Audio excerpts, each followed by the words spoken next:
Hi guys, இன்னைக்கு நாங்களே ஒரு கடையில் ஹெல்த் மிக்ஸ் எப்படி பண்ணுறதுன்னு பார்க்க போகிறோம். ஆரோக்கியமாக செய்கிறது இந்த மாதிரி நேச்சுரலாக நாங்கள் செய்வோம். நான் செஞ்சு அப்படியே ஹெல்த் மிக்ஸ் பவுடர் செஞ்சு அதிலே தண்ணி ஊற்றி ரெடி பண்ணி நான் இவர்கிட்ட கொடுக்க போகிறேன். ஓகே, இப்போ எப்படி பண்ணுறேன்னு சொல்கிறேன்.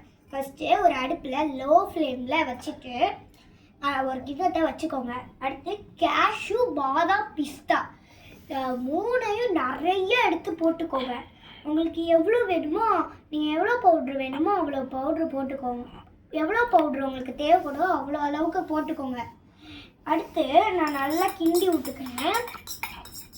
அப்புறமா 5 நிமிஷம் நீங்கள் இப்படியே வச்சுருக்கணும். அதுக்கப்புறமா அதில் ஆஃப் பண்ணிவிட்டு பார்த்தா நல்லா வறுந்துருக்கும். அப்புறம் என்ன செய்யணும்னா மிக்சியில் எடுத்து போட்டு நல்லா அரைச்சிக்கோங்க. அரைச்சிங்கன்னா இந்த மாதிரி ஒரு பவுடர் கிடைக்கும். நீங்கள் என்ன பண்ணுங்கள், உங்கள் குழந்தைங்களுக்கு பெரியவங்களுக்கெல்லாம் இதில் எத்தனை ஸ்பூன் வேணுமோ போட்டு தண்ணி ஆட் பண்ணி நீங்கள் சேவ் பண்ணலாம். தேங்க்யூ.